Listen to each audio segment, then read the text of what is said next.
Welcome. This module is called Set High Targets to Drive More Value.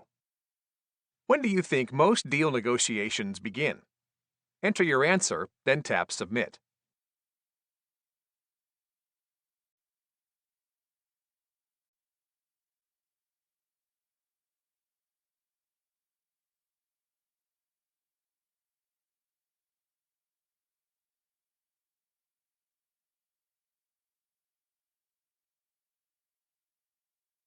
When you ask salespeople, when do you think negotiations begin, you hear a variety of answers, ranging from the first phone call with a potential customer to when you're trying to close a deal, and anywhere in between. The reality is, negotiation conversations start long before you make that first phone call or walk into your customer's office.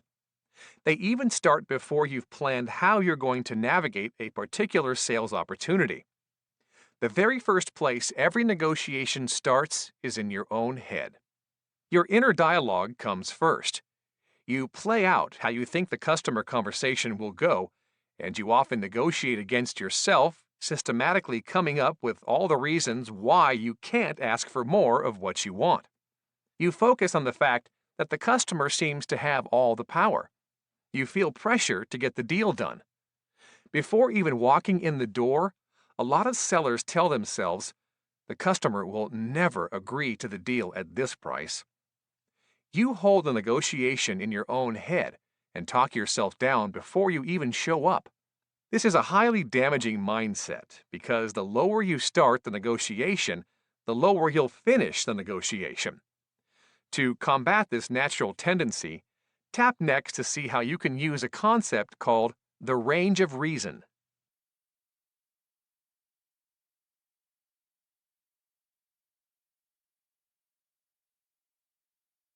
When you negotiate, there's a range of starting points you could use. They range from a very high starting point to the lowest you could possibly go. This is the range of reason. The absolute lowest point on your range of reason is that point at which you would walk away from a deal. The highest point on your range of reason is where you could start your negotiation and reasonably defend that starting point in a customer conversation. To be clear, that doesn't mean that you'll end the negotiation there. It simply means you can make a case for starting there. If you start at a point above the highest defensible range, then you put your credibility at risk. You've put yourself in a spot where you won't be taken seriously. This fear of starting too high is very strong within salespeople, but it virtually never happens. That's because fear of seeming unreasonable drives salespeople to start the negotiations far too low. To prevent that from happening, it's important you understand two key things when setting high targets. One, value is subjective, and two, as a result, the perception of value can be shaped. Here's an example of how big the range of reason can be. Consider an experiment by the graffiti artist Banksy. Yes, he's a one-name artist. Banksy set up a booth in New York Central Park along with many other artists. In 7 hours, only a handful of original Banksy canvases were sold for $60 each. What's the actual fair market value for these originals? About $30,000 each when sold in an art gallery. That's a clear example of how value is subjective and how it can be shaped.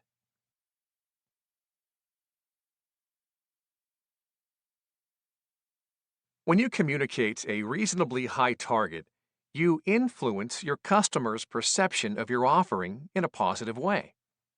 They believe that you see a lot of value in your offering, and that will affect their own perception of the value. Here's another example of how value is subjective and how the perception of value can be shaped. This online module was developed out of the experience of running thousands of salespeople through a negotiation exercise that pitted participants against one another. One person is selling something, and the other acts as the buyer. After completing the negotiation exercise, the participants are asked, "How many of you are satisfied with the deal you made?" Virtually 100% of participants say they are satisfied with their deal. In other words, almost everyone felt they had negotiated a favorable deal. Then, one by one, the final prices that each buyer-seller pair agreed to are captured on a flip chart for everyone to see. When the participants get to see how their deals compared to those made by the others in the room, without exception, a shockingly wide spectrum of price points is revealed. That's right.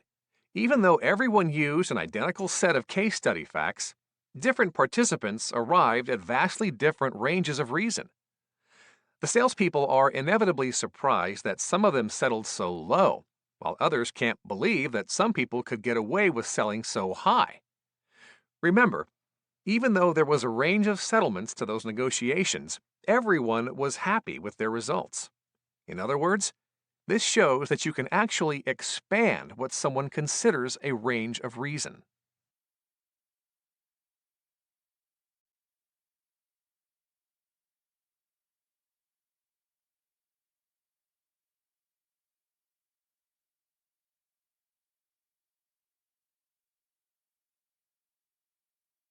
To do that, you must have the confidence to embrace tension rather than make it go away. Setting high targets is not just about getting the highest price out of your customer, it means testing all of the relevant boundaries of any deal. When flexibility on one factor, like price, is limited, it might be offset by flexibility in another area, like volume, timing, or referrals. For example, a medical vaccine salesperson, before learning these concepts, used to suggest 300 doses as the recommended purchase volume when he was hoping to sell 300 doses. Often, he would end up with much smaller orders. After learning these concepts, he realized that if he wanted to sell 300 doses, he needed to start higher. He started to set his opening offer higher to 600. To his surprise, he then often sold 600, and he realized that he had no idea what the true range of reason was in this situation.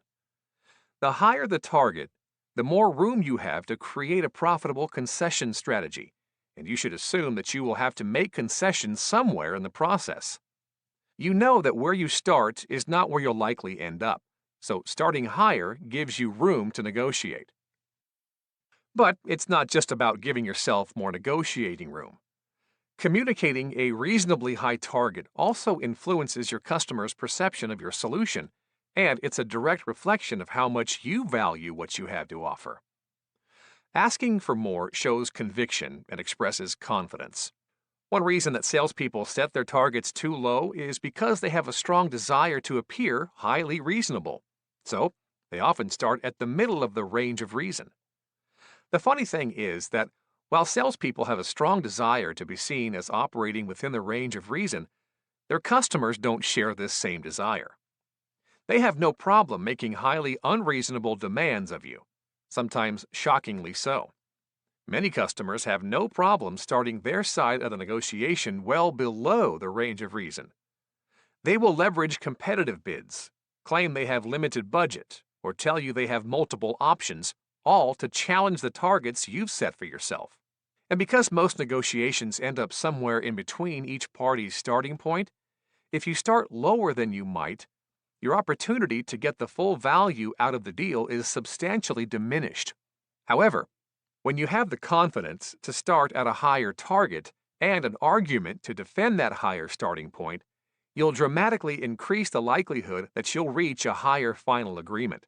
In fact, the most researched aspect of negotiating shows that starting with a higher target leads to better results. Make your request at the top edge of what's reasonable. Then, when you do need to make a concession, you'll be able to do so starting from a much higher place, and you'll have room to move, grudgingly, to a deal that's still more favorable than the one you would have made before.